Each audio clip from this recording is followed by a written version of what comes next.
So you're gonna sit there and tell me that not only is Zeus ready to deck me at a moment's notice, but so is his puppy? What do I do? Hey, what's good, y'all? Soul here, and welcome back to my story mode. So, as I'm sure you very well noticed, it has been a very busy couple of months for the monster catching genre. However, there is one title that's currently in development that really caught me off guard that I am super excited for. This video here is brought to you by Elestrals Awakened, a brand new 2.5D monster catcher that's currently in development. This game takes place in a world heavily inspired by Greek mythology. You're gonna embark on a journey where you bond with elemental spirits so that you can challenge the divines, usually familiar faces within Greek mythology, so you might want to be a little more cautious. Poseidon might be around the corner waiting to stick you. And of course, we're going to be exploring so many different environments, all of them filled with different puzzles and secrets for you to uncover. Based on everything I've seen, there are so many very talented creators working tirelessly to make this dream a reality. Leading the charge is A-Drive, a very talented creator who did everything in his power to make the TCG a real thing. So you already know good and well that this project is coming from a very strong place of heart. The TCG has already been up and running for at least the last couple of years, and from what I understand, it is very fun. On his side, to help turn this into a video game that the masses can enjoy in a different format, is Shady Penguin. Kind of hard pressed to find anybody that knows the genre better than these guys. So, in turn, alongside them and the very talented and passionate team behind this, we know it's in good hands. We're gonna go over every detail that we know so far about Elestrals Awakened, but before that, I need you guys to do me a massive favor. I'm gonna need you guys to click my link in the description or at the top of the comment section and go back this project immediately. This is my first time ever backing a Kickstarter, and I know for a fact I'm not gonna regret it, and you guys won't either. Doing so now gives you guys the opportunity to obtain alpha and beta access, receive exclusive in-game in-logs, exclusive promo packs and add-ons, and the chance to become an NPC or a caster in-game. The more we talk about it today, the more I guarantee that you guys are not going to want to miss your chance to support this game. It is going to be a very good time. That being said, I really need to talk about this game a little more. So why don't you go ahead, do me a quick favor, sit down, grab a nice cold glass of Fanta. It's about lunchtime, you're probably a little hungry, so why don't you go ahead, get yourself a Gigaflora salad real quick while we sit down and talk more about Elestrals Awakened. First, we gotta get more into the nitty-gritty details. Here's what the game's summary will tell you. In a world shaped by gods and titans, the elemental forces that once held balance have begun to unravel. Long ago, divine power was shattered across the stars, giving birth to the creatures known now as Elestrals. As darkness stirs and conflict brews among the realms, the gods call upon new champions to rise. Will you protect the world or reshape its destiny? This is, by and far, the most RPG thing of all time. You're a guy, and you're gonna have to go up against gods. What else do you need to know? It's the sickest thing ever. I am extremely curious about this story. I have to imagine that there was like an intentional action to throw the world into chaos. However, I'm almost positive that the gods already know what's going on, which is why they're calling upon us to go out and handle that. And I'm all for it. So why don't we go ahead and look more into the gameplay elements presented. So the general idea is that you are set to play as a caster. Once you bond with one of 8 different elemental spirits, that is how you're going to get access to Elestrals to strengthen and grow with in battle. And there are hundreds amongst the Elestrals that you guys are gonna get to know on your journey. This is the only way you're ever gonna hope to match up to the power of the divines, the gods of the Elestrals. These guys are the big boys in charge. They are what guide and balance the realm. I have to imagine some may be good, some not so good, and some in something of a neutral space, depending on how you act. Who knows? Getting into the battle stuff, you're going to be participating in Clashing, which is, as written, a high-stakes duel where casters command Elestrals in explosive battles of instinct, mastery, and elemental might. Within these clashes, you're going to be utilizing spirit points. Everything that you do, whether it be using an attack or an ability, or empowerments, whether it be in battle or the overworld, draws from these spirit points. And that there is going to be where a lot of the strategy comes in. You have to learn how to manage and utilize your spirit points properly so that you can safely make it through any and all battles, as well as whatever situations you might find yourself in the overworld.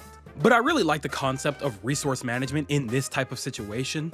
It makes it so that I have to really consider every action that I take, and so that I'm not uselessly just wasting away all of my resources. Doing it this way is going to make me a lot less reckless as a caster, so I think that overall, that's a very good thing. Naturally, of course, the more that you battle alongside your Elestrals, the stronger they're going to grow. The stronger they grow, the more likely it is that you'll be able to ascend or nexus your Elestrals.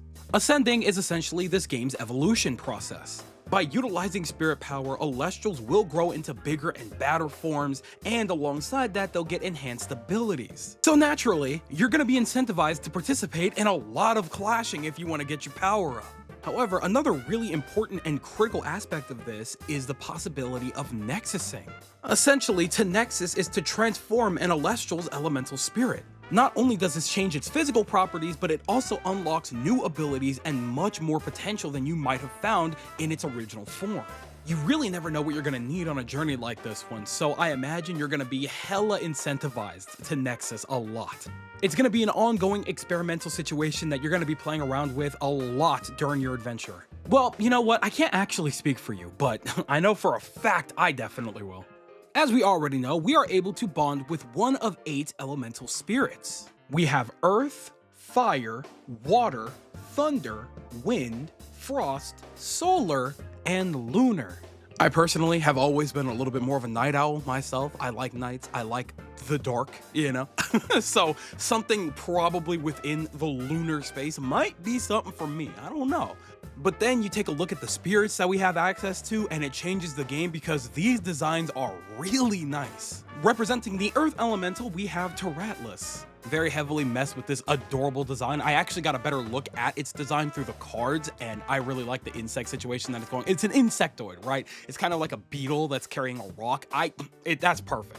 It's got the runes on the rock. I messed with that very heavy. Representing our fire elemental, we have Vipyro, which, you know, Viper, Vipyro, that's just fun and clever, right? And I love its design. It's a little snake thing. I'm not a big fan of snakes personally. They kind of scare me in real life, but you know, obviously a little fire snake, that's cool. That's gas. You know, I've never seen like a fire snake design because they just don't really usually go hand in hand like this, but they did a good job designing it. So yeah, I mess with that very heavily. Our water rep is going to be Leviathan. I mean, kind of a Leviathan dolphin type creature. And I like the big, massive fins that it's got on it. Very cute, absolutely adorable. Absolutely considering this one. 100%.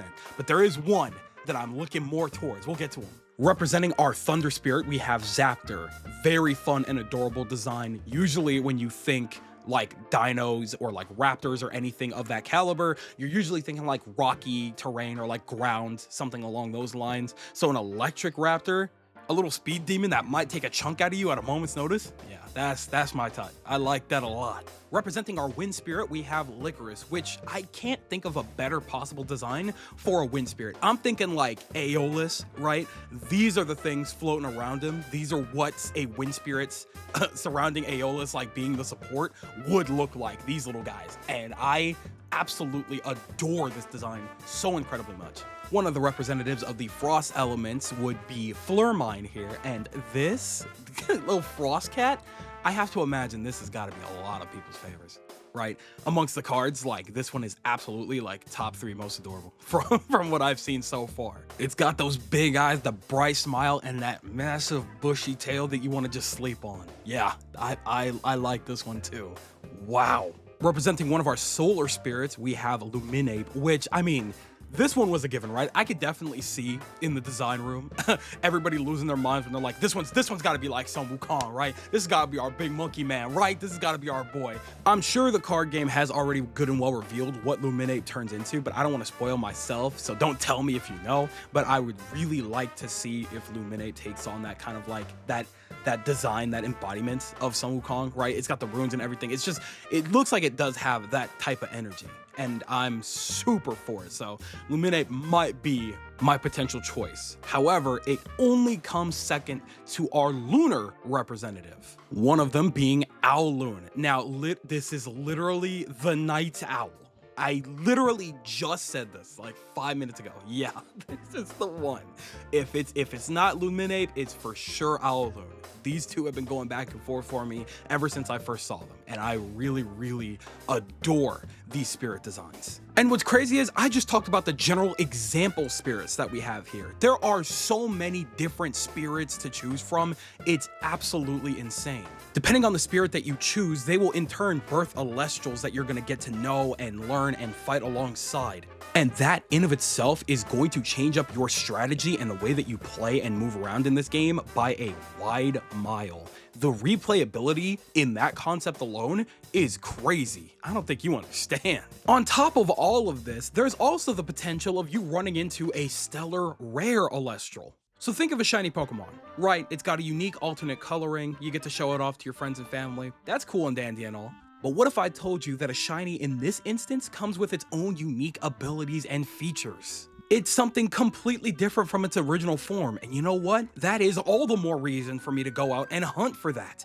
Where are you going to be hunting these things, you ask? Well, this game is going to offer a ton of different environmental areas for you to explore. Grassy plains, forests, dungeons, temples, caves. It's gonna be jam-packed. Not to mention that all of the places that I just mentioned are likely going to offer you some crazy puzzles for you to indulge yourself in, as well as some awesome treasure for you to find. And on top of all of that, there's a good chance you may run into the craziest looking boss you've ever seen in your life that could drag you into a bullet hell dodge scenario.